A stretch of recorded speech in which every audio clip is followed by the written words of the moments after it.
started in the most unromantic place imaginable, a DMV office in downtown San Diego, with fluorescent lighting that made everyone look exhausted and a number system that hadn't moved in 30 minutes. I was clutching a folder of fake lease agreements, an expired driver's license, and a deep sense of panic that had nothing to do with traffic violations.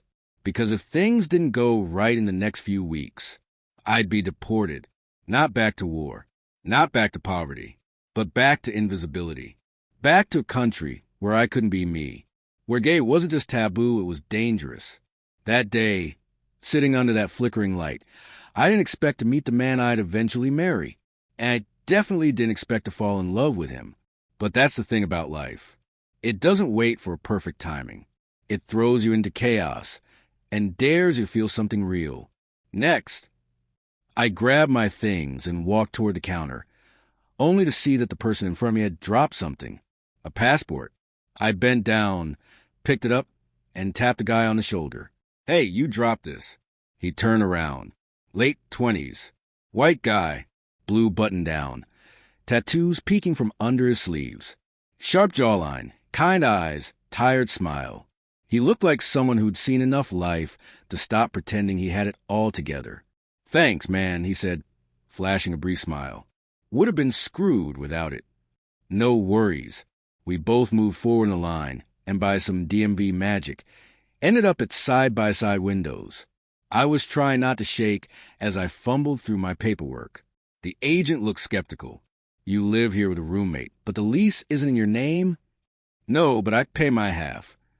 And your ID address doesn't match this document. I moved recently."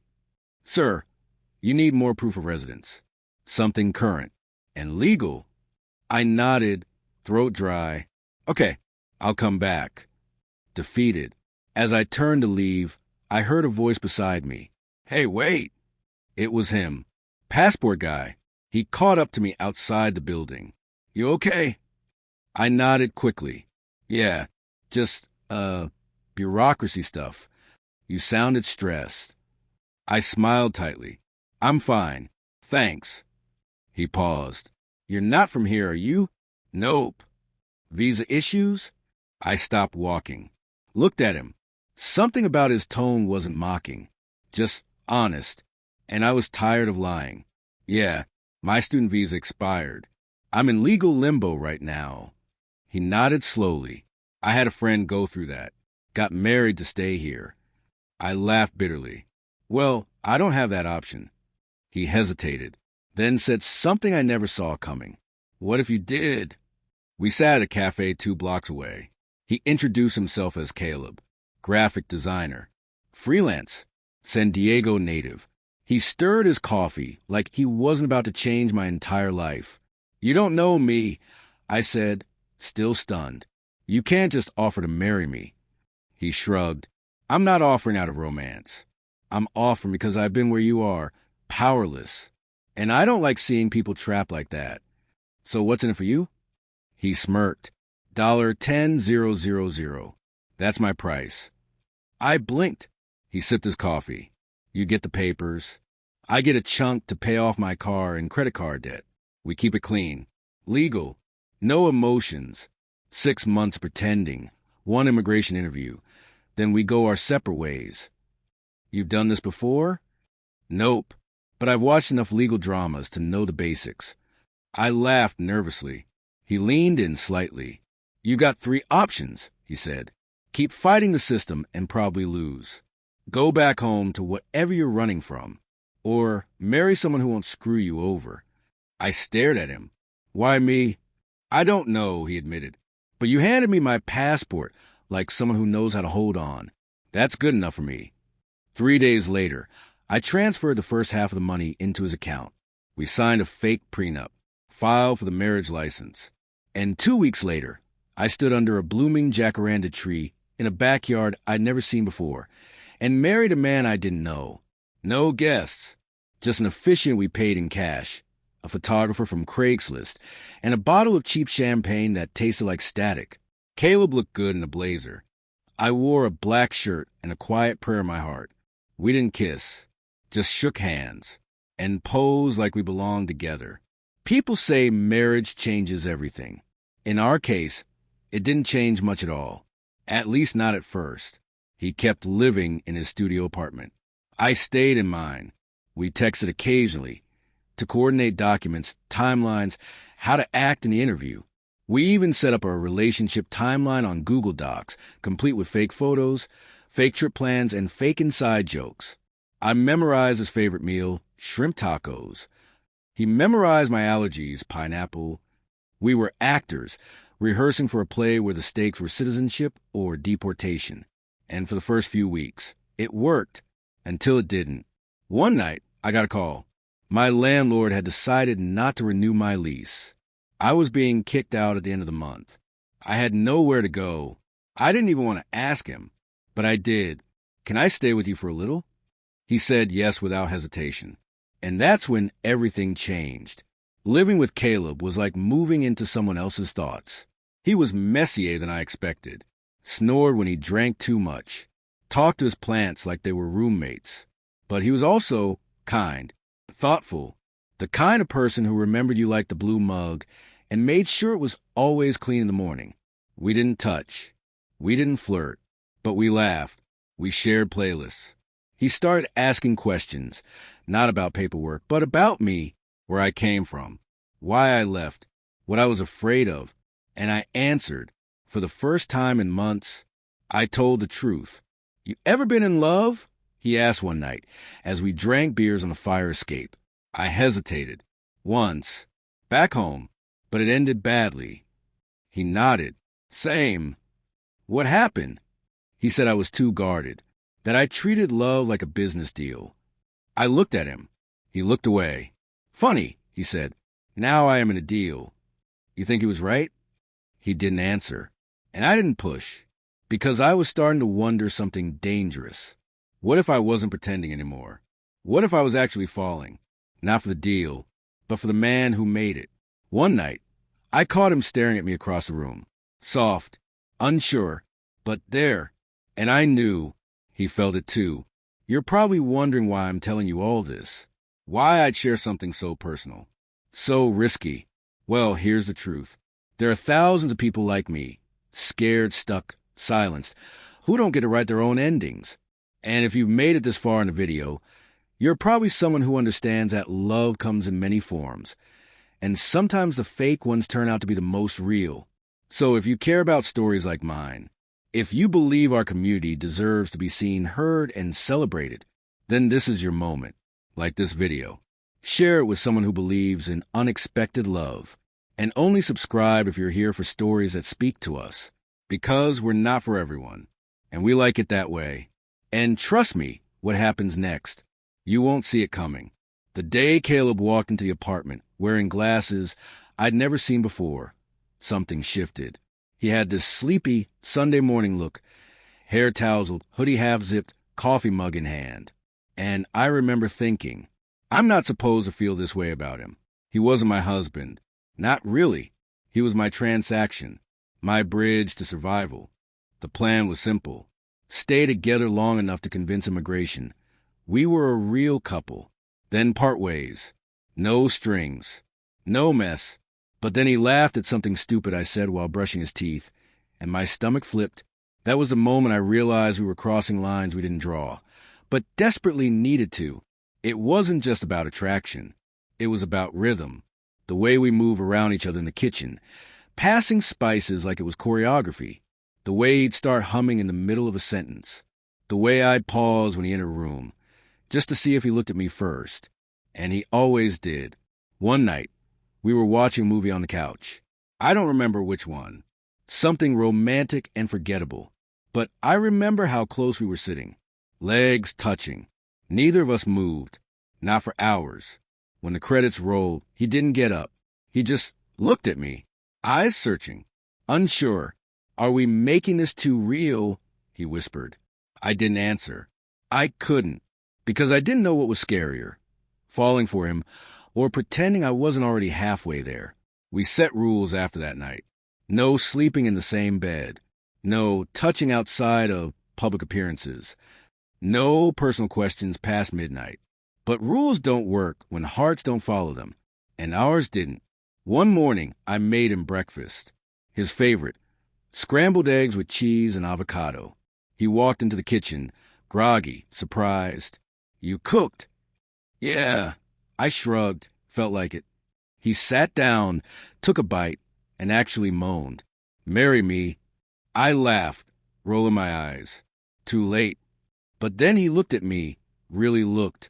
"I mean it. You'd make someone a good husband." That made me pause. "You think so?" He nodded. "You're thoughtful, steady, funny when you're not trying to be." I smiled, embarrassed. That's a low bar. He smiled back. "It's real, though." Later that day, I caught myself rereading our wedding photos. The fake ones. We were laughing in some of them, holding hands, looking like the kind of couple people envy. But we weren't in love. Not yet. And that's what made it all feel so dangerous. Because we could be. And that scared the hell out of me. A few days later, we had our first immigration check-in. It wasn't a big interview yet, just a mail request to submit joint documents. Photos, lease copies, proof we were living together. We sat at the kitchen table with papers spread everywhere. I handed him an electric bill in both our names. He handed me a photo of us from the cafe downtown. "Look at this one," he said. "We actually look happy here. Almost like we're in love." I joked, but he didn't laugh. Just stared at the photo for a long time. "I wish we didn't have to fake it," he said softly. I looked up. "What do you mean?" "I mean," he exhaled. "Sometimes I forget this started as a lie." I didn't know what to say. Because the truth was, I forgot, too. More and more. The lines between real and pretend were smudging. And, eventually, they blurred completely. One evening, I came home late from a tutoring gig. Kayla was on the couch, hoodie up, watching a show we used to watch together. I kicked off my shoes, exhausted. He muted the TV. "Long night." "Yeah." Student needed help with a college essay. I collapsed next to him. He handed me a glass of water. "I save you leftovers." I took it, and before I could thank him, he reached out and brushed something from my cheek. A tiny crumb. Or maybe imaginary. But his fingers lingered, and the look in his eyes. It wasn't legal. It wasn't transactional. It wasn't part of the deal. It was him, unguarded. It was love, unsaid. And it hit me so hard I had to look away. That night, I couldn't sleep. I tossed, turned, tried to distract myself with social media. But all I could think about was the way he looked at me. The way my name sounded softer in his mouth lately. The way he noticed me, even when he didn't mean to. Weeks passed. The fake marriage started to feel more real. And I stopped correcting people when they called him my husband, because I wanted it to be true. Then came the call. A number I didn't recognize. A voice I hadn't heard in years. "Hey, it's Marco." I froze. Marco was my ex. The one I left behind in my home country. The one who said, "I'd wait for you." And now he was calling. He told me he was in Los Angeles. He was visiting cousins. He wanted to see me, just to talk. I didn't know what to say. So I said yes. I told Caleb the truth. Mostly, an old friend's visiting. I'm grabbing coffee with him. He didn't pry, but he didn't smile either. "Cool," he said, turning away. And just like that, the walls came back up. The night I met Marco again, it rained. We sat in a booth at a cafe, our coats damp, steam rising from our mugs. He looked older, softer, still beautiful in a way that made my heart ache. We talked about home, about what we missed, about the food, the festivals, the way the air smelled before it stormed. Then he looked at me and asked, "Are you happy?" I hesitated, then nodded. "Yes." With him. I didn't answer. He leaned forward. "You don't have to stay with him. Come with me. We'll start over." I almost laughed. "You don't know him." "But I know you." "No," I whispered. "You knew who I used to be." When I got home, Caleb was already in bed. Lights off, door open. I slipped in quietly, laid beside him, stared at the ceiling, then felt his hand find mine under covers. No words, just warmth, and forgiveness I didn't deserve. because even though I hadn't cheated, I considered it. And that was enough to make me question everything. But his hand didn't let go. Not that night. Not the next morning. Not even when I told him everything. He listened, quietly, carefully, then said, "Thanks for telling me." And nothing more. But he didn't sleep in a different room. He didn't shut me out. He stayed. That was the moment I knew he wasn't part of the plan anymore. He was a plan. When I opened the mailbox that morning, I wasn't expecting anything but the usual junk: coupons, real estate flyers, maybe a bill or two. Instead, there was a white envelope, official-looking, stamped with U.S. citizenship and immigration services. For a moment, I just stood there. It felt heavier than paper should, like it carried more than a decision, like it carried truth. I didn't open it right away. I just walked back upstairs in a daze, envelope in hand, hard in my throat. Caleb was in the kitchen, making eggs. He looked up when he saw me. "You okay?" I held up the envelope. He instantly went quiet. "Is that?" "Yeah." We stared at each other. The air between us changed. Thicker, denser, like the room couldn't hold the weight of what might be inside. We sat down on the couch, side by side. I peeled the envelope open slowly, like it might explode. The letter was only a few paragraphs long. Caleb read over my shoulder. It said, "Your marriage-based green card interview has been scheduled for June 5th at 10 a.m.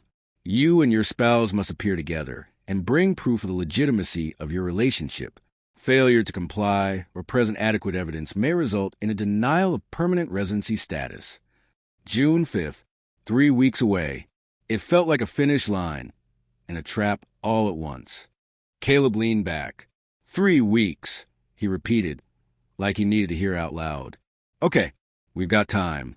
I nodded, but my stomach was in knots, because no matter how close we'd gotten, no matter how real it had started to feel, we still hadn't defined anything. We were fake husbands, living together, caring too much, saying too little. And now the government wanted proof we were real. Ironic, because sometimes I wasn't even sure anymore what real meant. That night, we spread everything out on the kitchen table. Photos, texts, emails, receipts, all the things couples are supposed to have, except ours were curated like a highlight reel. Just enough to pass. Caleb clicked through folders on his laptop. We should pick the photos where we're actually smiling. Because smiles prove love? He paused. No, but they'll look less posed. I raised an eyebrow. "You sound like you've done this before." He smirked. Maybe I missed my calling as a marriage consultant. We both laughed. But there was tension under the surface. Words we weren't saying. What happens after the interview? What are we pretending? And what are we not? The next morning, I woke up to find Caleb already gone. He'd left a note, went to get groceries, thought we could cook something together later. Like a real couple. See, that last part? Like a real couple. It hit me harder than I expected, because the thing was, I didn't want to pretend anymore. That night, we did cook. Spaghetti, wine, music playing low in the background. It felt right, effortless. After dinner, we ended up on the couch, scrolling through photos on his phone, looking for the most convincing ones for the interview. Then he paused, held up one. It was from the time we'd gone hiking at Torrey Pines. I was laughing, wind in my hair, sun in my eyes. He wasn't even in the photo. Just me. "You kept this one?" I asked. He nodded. "You look happy." You weren't even in it. I didn't need to be. He looked at me then, really looked, and I saw something in his eyes I hadn't seen before. Vulnerability, longing, something unspoken rising to the surface. "You know," he said, voice low, "after all this is over." He trailed off. "What?" He looked away. I don't know what happens next. I swallowed. Neither do I. I mean, if this were a normal relationship, we have talked about it by now. But this isn't normal. No, it's complicated. There was a long pause. Then I asked the question I've been avoiding. "Do you want this to end after the interview?" He didn't answer right away. Finally, he whispered, I don't know how to want something that's never been mine to begin with. That broke me a little, because I knew exactly what he meant. The next day, we decided to start practicing interview questions. We looked up sample ones online. How did you meet? What side of the bed do you sleep on? What kind of toothpaste does your spouse use? What's your spouse's favorite meal? We breezed through most of them, but then came one that stopped us both cold. When did you realize you were in love? Silence. Caleb looked down. I rubbed my palm on my jeans. Finally, I said, "You go first." He hesitated. Then, "I think it was the night you fell asleep on the couch after grading papers. You looked so peaceful, and I realized I don't want to fall asleep without you near me again." I blinked. "Wow." His voice was soft. "What about you?" I cleared my throat. It was the day I got sick. "Remember? That flu knocked me out." He nodded. "You didn't leave the bed for 2 days. And you didn't leave my side. I brought soup and Netflix." "You did, but you also sat on the edge of the bed all night. I pretended to sleep, but I heard you breathing. It calmed me down. That was the moment I knew." We stared at each other. No laughter this time, just silence, and something thick and overwhelming growing between us. He reached across the table, took my hand. "I'm scared," he said. "Of what?" "That I'm falling for someone who might walk away. I'm scared of the same thing." "I don't know how this ends," he whispered. I squeezed his hand. "Then let's not write the ending yet." For a while, we just sat there, fingers intertwined. No plan, no lies, just two people finally telling the truth without saying out loud. And then, like clockwork, life decided to twist a knife. The next morning, a message popped up on Caleb's phone. He was in the shower. I shouldn't have looked, but I did. It was from a guy named Jason. A heart emoji. A message that read, "Last night was amazing. When can I see you again?" The message on Caleb's phone sat there like it owned the room. "Last night was amazing. When can I see you again?" Jason. For a moment, I just stared at it. My mind played mental gymnastics, trying to not believe what I was seeing. Maybe it was a wrong number. Maybe it was a joke. Maybe it was, no, that was a real heart emoji. Real words. From a real person. My chest tightened, not just from jealousy, but from something much worse. Fear. Because when you're pretending to be married and start actually falling for the person, you forget they still have a life outside the fantasy you built together. I heard the shower running in the bathroom, water cascading, glass fogging.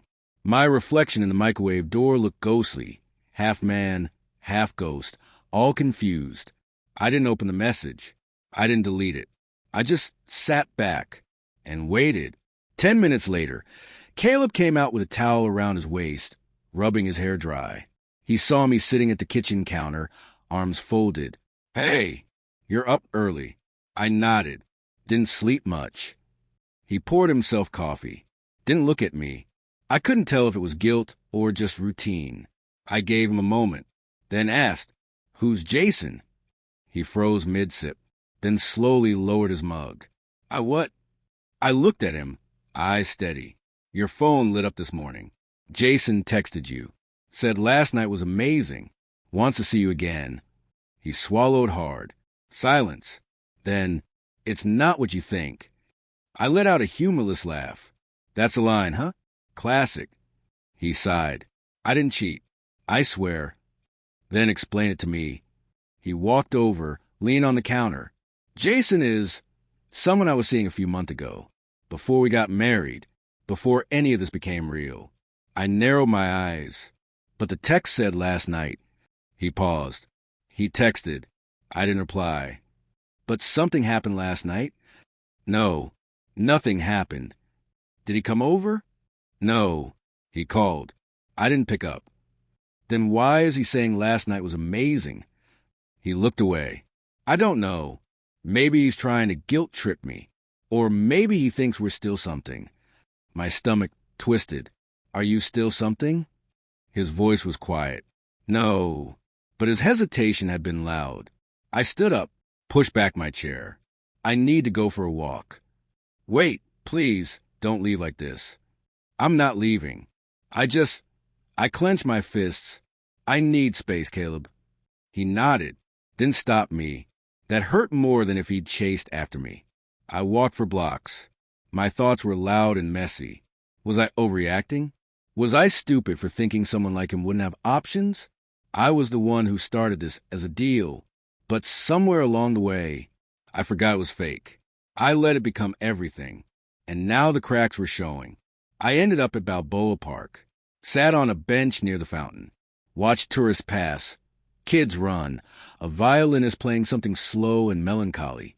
I pulled out my phone, clicked on the gallery, scrolled to that photo Caleb liked, the one of me at Torrey Pines. I looked so free in that picture, but I felt anything but.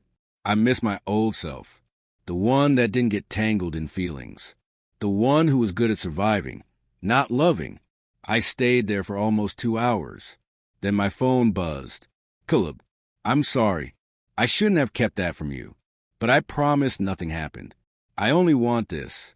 You, us. Please come back when you're ready. I didn't respond. Not right away, because I needed to decide, was I walking away from something real or protecting myself from another heartbreak? When I got home, he was sitting on the couch, still in his hoodie, pale, nervous, like someone waiting for a verdict. I dropped my keys on the counter. I'm not mad that you had a life before me, I said. I'm mad that you didn't tell me it was still following you. He looked up.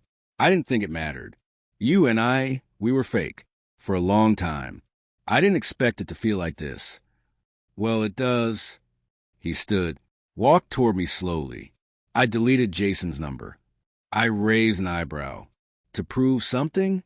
No, because I should have done it weeks ago, when I realized you weren't just part plan. Silence. Then he added, I want this to be real. My eyes stung. You don't get to just want that. You have to build it, brick by brick, with truth. I'm trying. I know. I whispered. Me too. And then, for the first time in weeks, he kissed me. Not a fake kiss for show. Not a strategic one for documentation. Just lips on lips. Warm. Slow. Real. And everything else disappeared. That night, we curled into each other under the covers. No words. Just breath. Just us. Like, maybe the past couldn't follow us here. But life wasn't done testing us. Because the next morning, another envelope arrived. Bigger. Thicker. Inside were documents we didn't expect. Immigration had moved our interview date up. From June 5 to next week. 7 days. Suddenly, everything we'd been building had an expiration. A countdown. And this time, the stakes were higher than ever. 7 days. That's how long we had before our immigration interview. 1 week to prove our marriage was real. 1 week to keep everything from falling apart. 1 week to decide what we were even doing anymore. I sat at the dining table the morning after we got the letter, sipping coffee that had long gone cold, staring at the checklist. Joint lease, photos, statements, bank account, shared expenses, proof of cohabitation. And the hardest one of all, shared life. Caleb stood across from me, freshly showered, hair damp, scrolling through his phone. I booked us matching haircuts, he said casually. They say couples often mirror each other's grooming habits. Might help. I blinked. You want us to get matching fades? He laughed. Okay, not matching. Just similar.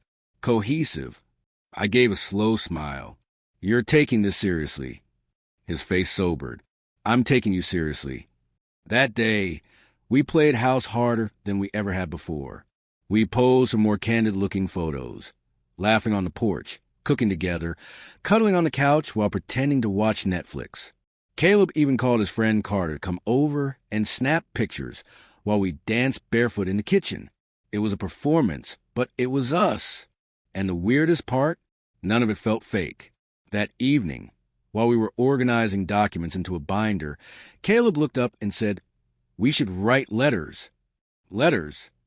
Yeah, to each other. Personal ones. They won't ask for it. But if they do, it's a strong emotional touch. I hesitated. Won't that feel? I don't know, forced. He shook his head. Not if it's honest. We wrote in silence. Each of us in separate rooms. Me in the bedroom.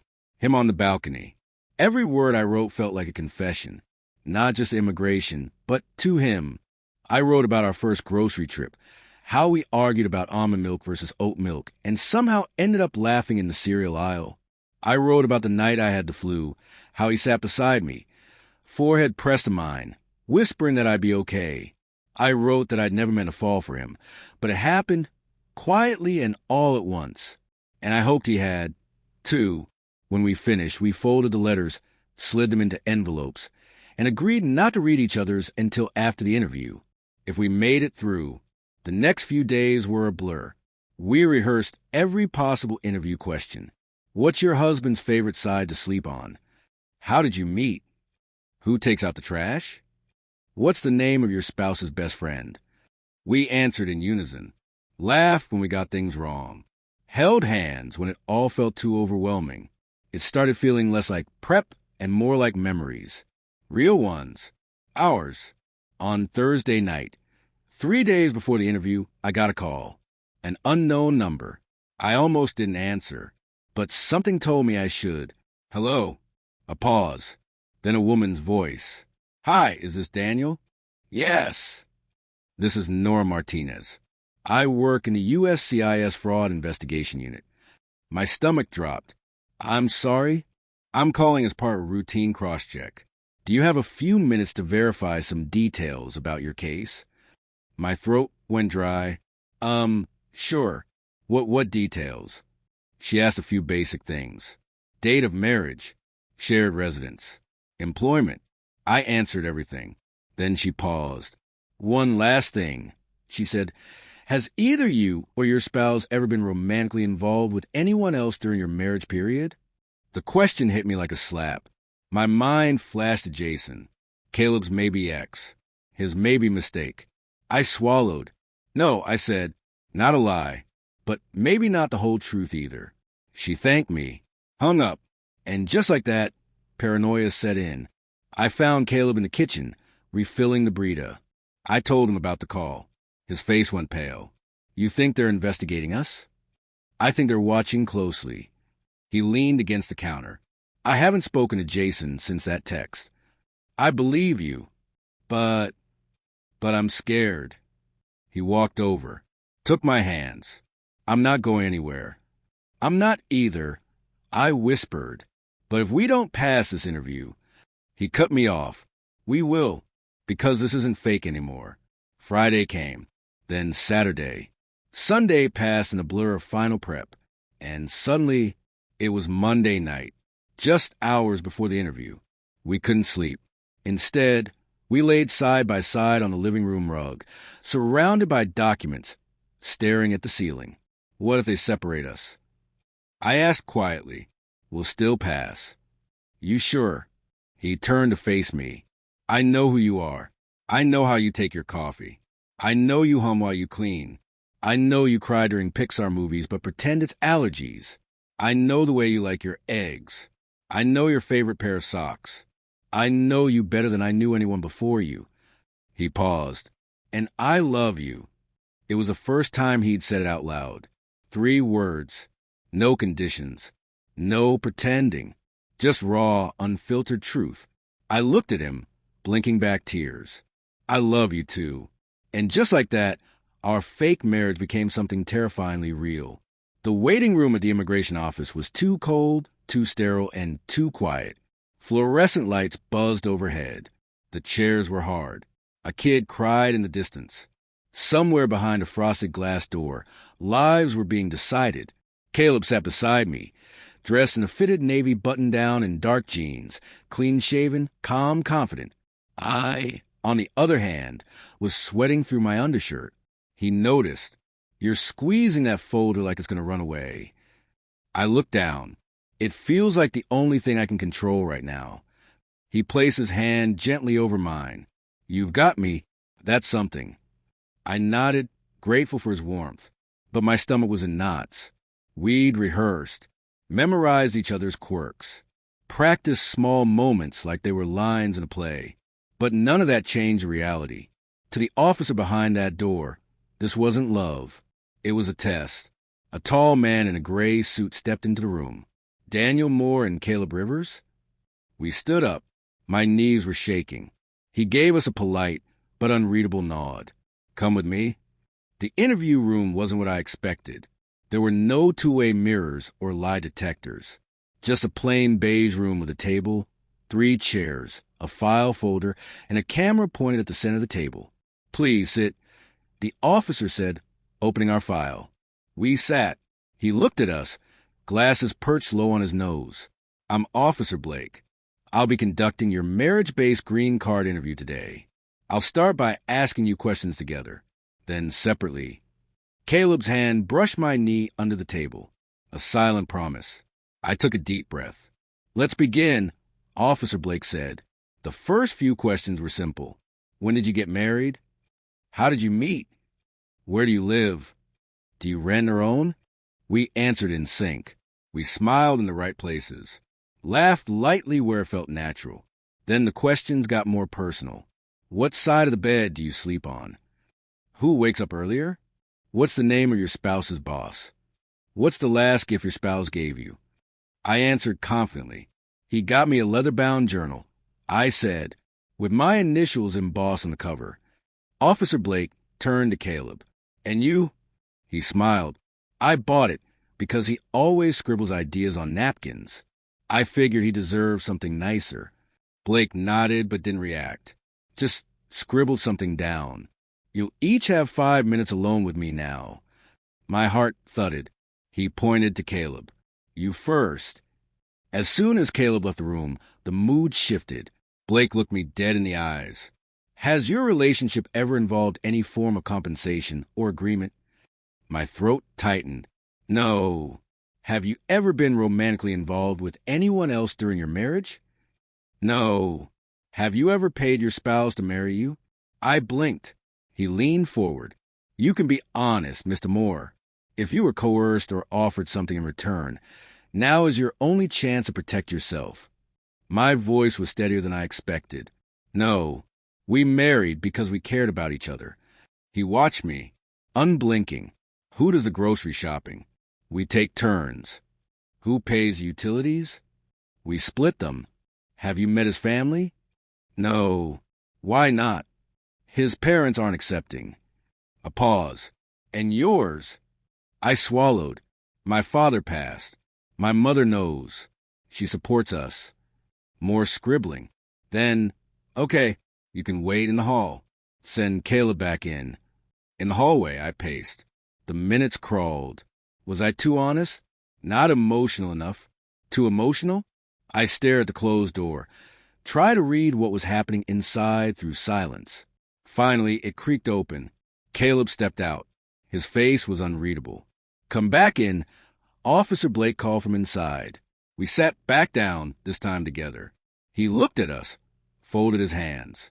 I've reviewed your answers, and I'll be honest, your story is complicated.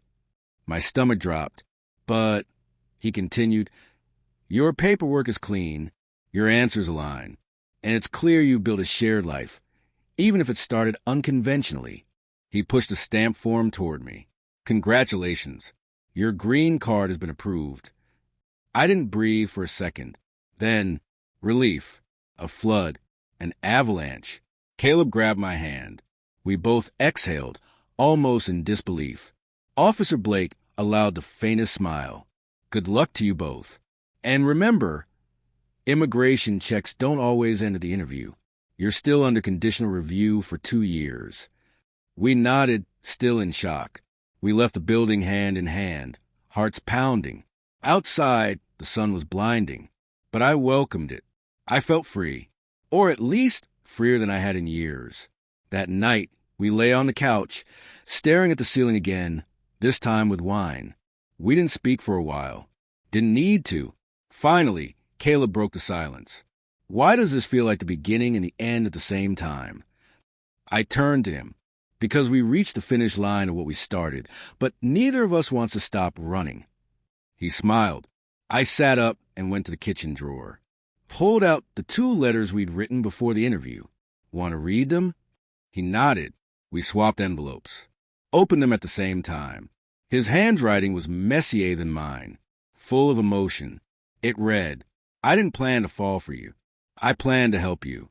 Get through this." That was it. But you taught me what it means to come home to someone, to want something more, to wake up and feel seen. You're not just my husband on paper. You're the only person I want beside me when life gets ugly and when it gets beautiful. I looked up. He was watching me, tears in his eyes. I handed him mine. His eyes scanned each line carefully. He smiled. "I wish we could send these to Officer Blake." I laughed through my tears. Maybe he'd frame them and remember what love actually looks like. Caleb took my hand. "No more pretending?"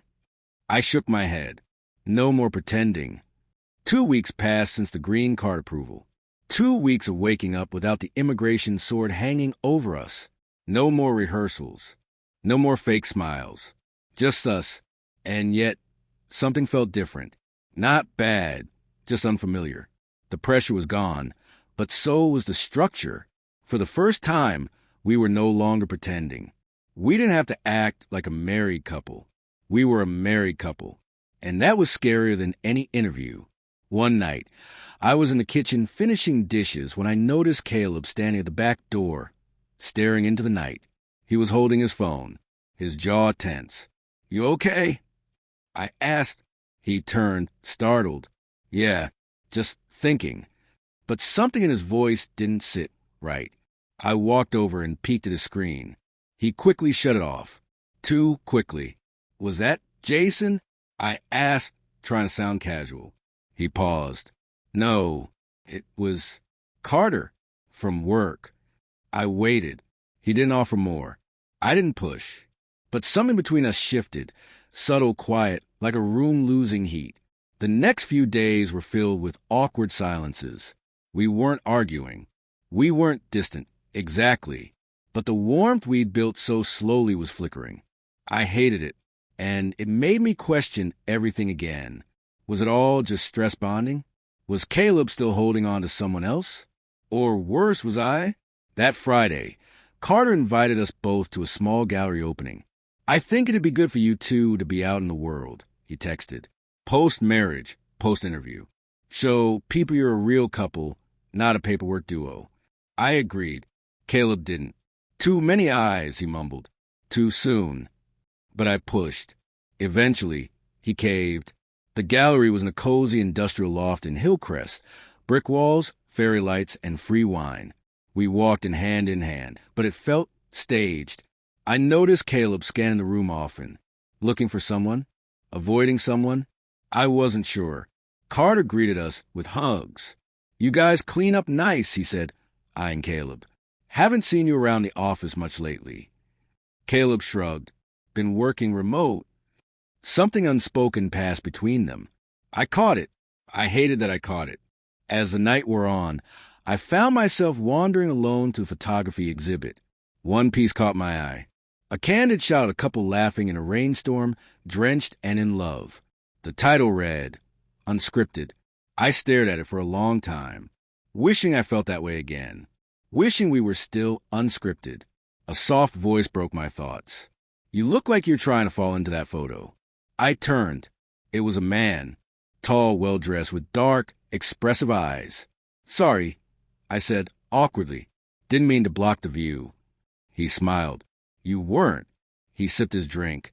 "I'm Jason, by the way." My stomach dropped. Of course he was. He offered a hand. I shook it, frozen. He tilted his head. "You're Daniel, right?" I nodded. He looked at me for a moment too long. "Did Caleb tell you we used to date?" Briefly. I replied, tried to keep my voice even. "Well," he chuckled, "you definitely upgraded his life. Marriage, immigration approval. Quite the glow-up." I didn't respond. I didn't have to, because Caleb appeared out of nowhere, stepping between us. "Jason," he said flat. Cold. "Hey, stranger," Jason replied, sipping his wine like he owned the place. Caleb looked at me. "Can we talk?" "Outside." We stepped out into the cool night air. My heart was pounding. I didn't say anything at first. Then, you didn't tell me he'd be here. I didn't know. You been talking again? No. You sure? He ran a hand through his hair, frustrated. I swear, Daniel, I didn't know he'd be here. I haven't replied to his messages. I told him I was married, that it was real, that it's over. But it doesn't feel over, because he keeps showing up. Not me. I've cut ties. He hasn't. I looked away. The words I hated saying bubbled up. I don't want to be someone's plan B. You're not. Then prove it. He stepped closer, put his hands on my face. I choose you, every time, not because of the green card, not because of the deal, because of you. I blinked back tears. Then don't let him undo what we built. I won't. That night, we didn't talk much on the drive home. But once we were inside, Caleb did something unexpected. He deleted his entire message thread with Jason, showed me as he did it. Then he blocked his number. I didn't ask him to, but he knew it mattered. After, he sat beside me and whispered, "I'm sorry it took me this long." And just like that, the warmth started to return. The next morning, I woke up to find Caleb cooking breakfast, wearing my hoodie, whistling some ridiculous tune. I leaned against the doorway and smiled. We weren't perfect, but we were trying, and that counted. A lot.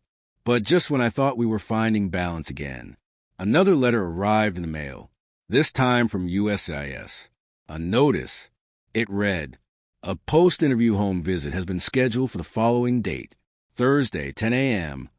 My hands trembled as I read the words aloud. Caleb looked up from the stove. "They're coming here?" I nodded. "In 3 days." We looked at each other, fear creeping in again. "We need make this look like a home," I whispered. He walked over, took my hand. "We already have." The morning of the home visit felt like the beginning of a war. I woke up at 6:30 a.m., adrenaline already rushing through me. Caleb was still asleep, curled into the blankets like he hadn't slept well either. I tiptoed out of bed and walked through our apartment with a critical eye. To anyone else, it probably looked like a home. To an immigration officer, it might look like a setup. I started moving things around. His toothbrush was already next to mine. Our laundry was mixed in the hamper. I put his hoodie over the armrest where he always threw it, left one of his socks half under the couch, stacked 2 mugs in the sink, one with lipstick stain, just to throw them off. Every detail mattered. Caleb finally emerged around 7:15, yawning. "You're already in panic mode?" he asked, rubbing his eyes. "They're showing up in 3 hours. You bet I'm in panic mode." He smiled, then walked over and kissed my forehead. "We've got this. It's real, remember?" "Yeah," I whispered, but real love doesn't come with inspection checklists. By 9:30, we were dressed and ready. Caleb in jeans and a worn-out blue t-shirt. I loved on him. Me in a soft pullover and socks that didn't match. "Natural," Caleb said, eyeing me. "Yeah." I smirked. "Super organic." We were sitting on the couch reviewing documents. Again, when the knock finally came. 3 hard knocks. We froze. Caleb looked at me. "Showtime." I opened the door. A tall woman, in a gray blazer, stood there with a badge. "Good morning. I'm Officer Sarah Linton, USCIS Compliance Division. May I come in?" I stepped aside. Caleb greeted her warmly. "Please." She scanned the room with eyes like steel traps. "I'll be conducting a standard post-interview home verification. I'll ask a few questions and walk through your living space. This is routine." We both nodded. She sat across from us. "Open her folder. Let's begin." "Who pays the internet bill?" "Me," Caleb said. "And who usually starts the dishwasher?" "Daniel," he replied. "I always forget." She raised an eyebrow at him. "You forget often?" He chuckled. "He reminds me." She turned to me. "Do you share a grocery account?" "We use the same credit card." I replied. She scribbled something, then asked to walk through the apartment. I followed her while Caleb stayed on the couch. She checked the fridge first. "Who bought the almond milk?" I blinked. I did. Caleb's lactose intolerant. She opened a drawer. There were 4 open soy sauce packets. That's either very organized or very intentional. I swallowed. We eat a lot of takeout. She inspected the bathroom next. Toothbrushes, razor, skincare. Then the bedroom. The bed was made, but not too perfect. A few shirts were on the floor. She opened the closet and stood there, longer than necessary. Then she pulled something out. A dusty duffel bag. "Whose is this?" she asked. "Caleb's." She opened it without asking. Inside was a hoodie and a picture, a printed Polaroid, of Caleb and Jason in bed, smiling, topless. My stomach twisted. "I'm sorry," I said, trying to stay calm. "That shouldn't be in there. He hasn't spoken to that person in months." She didn't respond, just stared at me. "You seem surprised." "I am." "Why?" "Because I thought that photo was gone." She slipped it back inside and zipped the bag. When we returned to the living room, she thanked us politely, but her tone was different, less warm, less routine. "I'll be compiling my report this week," she said. "If we require additional follow-up, you'll be notified in writing." Then she handed us a small card. "This does not mean your case is in jeopardy. It's part of protocol." I smiled tightly. "Of course." She left. We didn't move for a full minute. Then Caleb turned to me. I didn't know that was in there." "I believe you," I said softly. But something had cracked open inside me. A question I'd buried for weeks. "Were you ever going to tell me you still had that photo?" He ran his hands through his hair. I thought I threw it out. "I swear, that bag was from before we even started this. But it made it into our closet." He looked at me, eyes wide with guilt. "I'm sorry. Do you still love him?" I asked before I could stop myself. He stepped back like I'd hit him. No, that was done a long time ago." "But he showed up, and now that woman thinks we're lying. She doesn't know us." I turned away. That's the problem. No one knows us. We're a mystery to the people deciding our lives. He came to me slowly, took my hand. "I know you, and I don't need anyone's approval to love you." I nodded, but my chest still ached. That night, I couldn't sleep.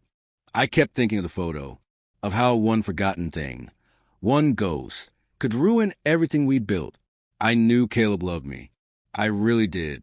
But our love was born in a lie. And no matter how real it had become, there were always shadows lurking behind it. At around 2 a.m., I got up and went to the balcony. The air was cool. The city was quiet. And for the first time in weeks, I let myself cry, not because I didn't believe in us, but because I knew they didn't, and they had all the power. The next day, Caleb surprised me. He came home from work holding a small black photo album. "What's this?" I asked.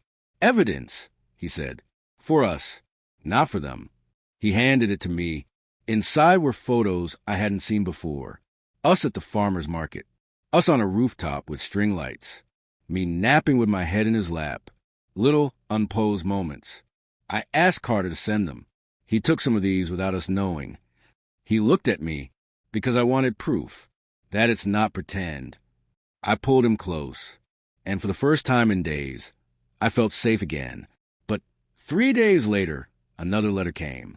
"A follow-up notice has been issued. You are required to appear for a second interview to clarify information related to your marital history." My hands went cold. They weren't done with us. And next time, they might come with everything they need to tear us apart. The second interview wasn't scheduled for a week, but the weight of it sat heavy on my chest every second of every day. Everything had felt like it was starting to settle. We'd begun laughing again, holding each other tighter at night, even cooking real dinners instead of ordering out. But now we were back in a hot seat, with no idea what evidence they had or what they thought they knew. All we knew was this: they found something, and they didn't believe us. The letter said the second interview would focus on discrepancies between previous statements and supporting evidence. Neither of us said it aloud, but we both knew what that meant. That photo, the one they found in Caleb's old duffel bag, the one with Jason, smiling, shirtless, In bed. Caleb swore he hadn't seen it in over a year. But it didn't matter. To USCIS, it made our marriage look like a farce. And we were running out of ways to prove it wasn't. 3 nights before the interview, I caught Caleb staring out the window again. This time, he wasn't just quiet. He looked afraid. "I've been thinking," he said. What if we tell them everything?" I frowned. Everything. He turned to me, his voice barely above a whisper. How we started. The deal. The money. The fact that we weren't in love in the beginning. I blinked. That would ruin everything. "But it's the truth," he said. "And maybe if we own it, they'll believe what we are now." "They won't care," I snapped. "They'll call it fraud. I'll get deported. You'll get charged." He looked down, and that's when I realized the depth of his guilt. Not just about Jason, not just about the photo, but about us. I sat beside him and took his hand. "You're scared," I said gently. "So am I, but we can't hand them the rope they'll use to hang us with." "I just hate lying," he whispered. "I do too," I replied. "But the only thing worse than a lie is letting fear destroy something real." He squeezed my hand. We sat in silence for a long time. And even though I wanted to believe everything would be okay, I had this gnawing feeling deep down that something else was coming. Something worse. It arrived the next morning. I opened the mailbox and saw it. A pale blue envelope. No return address. Inside, just a single photo. The same one from the duffel bag. But this time, someone had written on the back, "Tell the truth before I do." My blood ran cold. I rushed upstairs, heart pounding. Caleb was just getting out of the shower when I held the photo up. He froze. "What the hell is this?" I asked. He stepped back. "Where did you get that?" "The mail." He took the photo slowly. His hands were shaking. "I didn't send it," he whispered. "I know, but someone did. Someone who wants to burn this down." He slumped onto the edge of the bed. "I think it was Jason," he said. "He messaged me from a burner number last night. I blocked it." I paced the room, the floorboards creaking beneath my feet. Why would he do this now? "Because I chose you," Caleb said. "And he hates losing." I sat down beside him. "Then we fight," I said. "With what?" I looked him dead in the eye. "With the only thing we still have, each other." The day of the interview came faster than either of us wanted. We showed up at the USCIS building at 9:45 a.m., both in slacks and jackets this time. No playing casual. This wasn't just about green cards anymore. It was about the truth and what it would cost us. We were led into a different interview room this time. This one had 2 officers. One of them was Officer Sarah Linton, the woman who had visited our apartment. She didn't smile. "Thank you both for coming," she said. "We're reopening your file due to new information submitted anonymously." My stomach flipped. Caleb clenched his jaw. "We've reviewed the prior interview, home visit, and documentation. But this photo," she held it up, "and the message attached raised concerns." "May I speak?" I asked. She nodded. "I know how this looks. But that photo was taken long before Caleb and I were even close. He didn't know it was still in his bag. He cut ties with that person months ago. And the message? It wasn't from either of us," I said. They exchanged glances. Then the other officer leaned forward. "Daniel, were you compensated in any way, financial or otherwise, for this marriage?" I looked straight at him. "No." "Did it begin as an arrangement?" I hesitated, then looked at Caleb. His eyes held mine. And for a split second, I considered saying it. All of it. But I didn't. Because love isn't just about where you start. It's about where you fight to stay. "No," I said. "It began as survival, and it became real." The officer jotted something down. Linton studied me. Then Caleb. Then said, "We'll need time to review everything. You'll be notified by mail within 90 days. We walked out without speaking. Down the stairs, past the guards, into the sunlight, and it felt like all the oxygen had been sucked from my lungs. Caleb squeezed my hand. "I'm sorry," he whispered. I shook my head. "Don't be." We told him the truth that matters. He looked at me. You still trust me? I didn't answer right away. But finally I said, yes, even if we lose everything, I trust you. That night, we sat on the floor of our living room, staring at the ceiling again. This time, there was no whine, no pretending, just raw honesty, and the ache of waiting. It came on a Wednesday. A plain white envelope from USCIS. No stamp, just our names, our address. Caleb found it first, stuffed halfway into the mailbox like someone was too nervous to push it all the way through. When I got home, he was standing in the living room, holding it with both hands like it might explode. You should open it, he said, voice low. I didn't want to. I wanted to burn it, shred it, pretend it didn't exist. Because in my heart, I knew what it could say. And once we opened it, there would be no pretending anymore. I sat on the couch, Caleb beside me. We opened it together. And I read, Dear Mr. Daniel Rivera and Mr. Caleb Monroe, following your supplemental interview and internal review of all documentation and testimony, the United States Citizenship and Immigration Services has reached a decision regarding your case. I swallowed. Caleb's hand tightened around mine. We are pleased to inform you that your case has been approved. Your marriage has been deemed valid under United States law, and permanent residency status has been granted to Mr. Rivera. I blinked twice, then looked at Caleb. I got it. I whispered. He smiled, eyes glassy. You got it. I didn't cry at first. I laughed, out of shock, relief, disbelief. Caleb grabbed me in a tight hug, burying his face into my neck. I could feel him shaking. We made it, he whispered. We actually made it. The next hour was a blur. We put on music, danced in the kitchen, ordered way too much Thai food. For the first time in forever, we didn't have to look over our shoulders. No interviews, no inspections, no Jason, just us, and silence, sweet, peaceful silence. Later that night, we sat on the balcony watching the lights of the city blink around us. Caleb reached for my hand. You know, I used to think this was all going to end in disaster, he said. Me too. But somewhere along the way, it stopped being fake. I turned to him. It stopped being fake the moment I wanted you to stay, even if I didn't need the papers anymore. He looked at me with something I hadn't seen in his eyes before. Certainty. I love you, Daniel. I froze. We'd said it once before.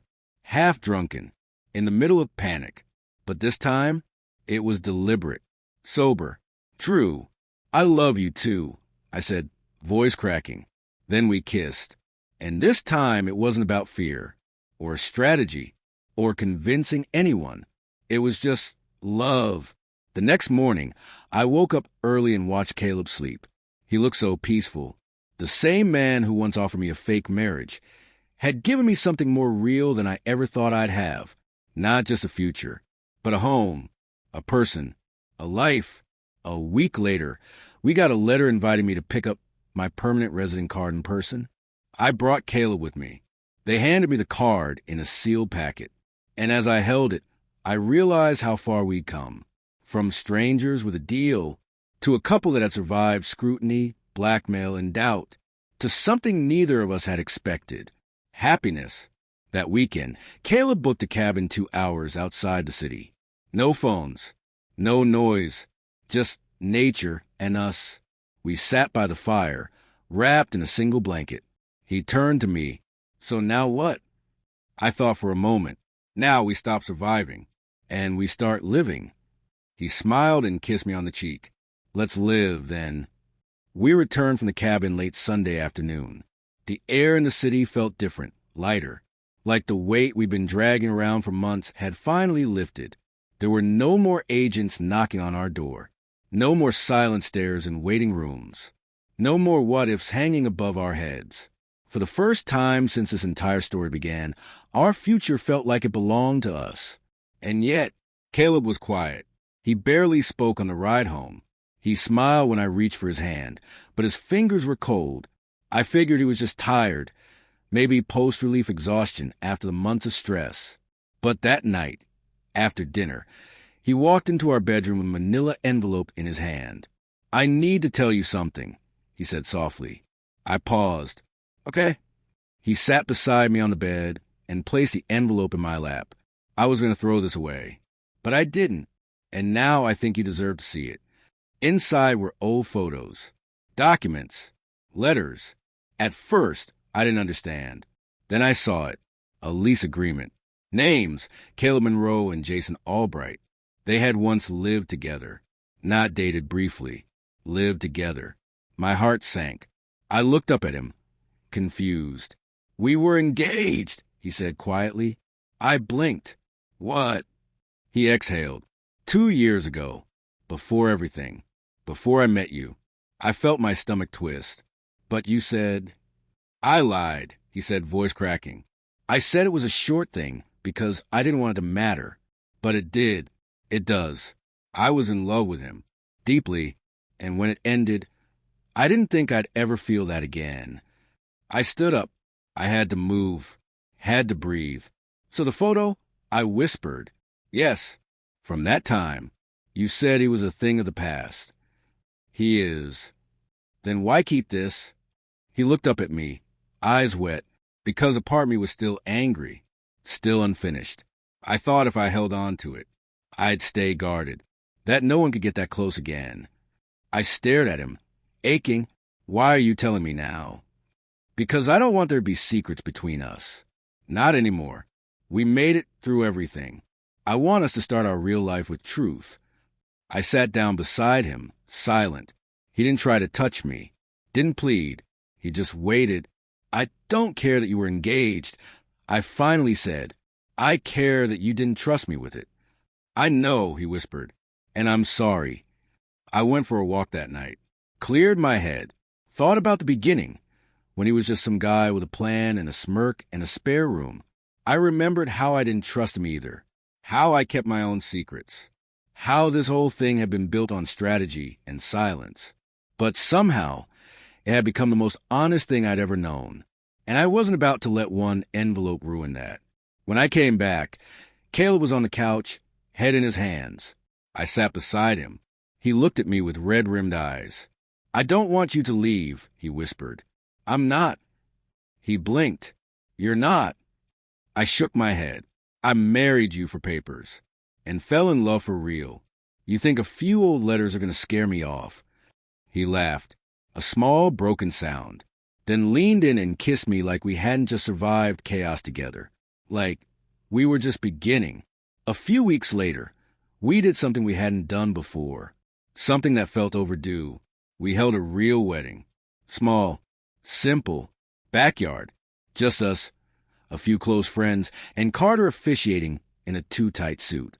Caleb wrote his own vows, and when he said, "I promise this is no longer about survival, only love," I almost lost it. When it was my turn, I said, "I didn't know what home meant until you gave me a reason to stop running."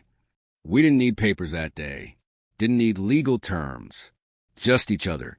That night, I found the envelope still tucked into his drawer. I took it out, walked to the fireplace, and without a word, tossed it in. Caleb watched it burn, and when the last page curled into ash, he kissed me, and I knew this was it. Not a transaction, not a loophole, not a secret, just a love story. Unlikely, messy, beautiful, and ours. Thanks for reading this emotional, romantic, and YouTube-safe gay love story.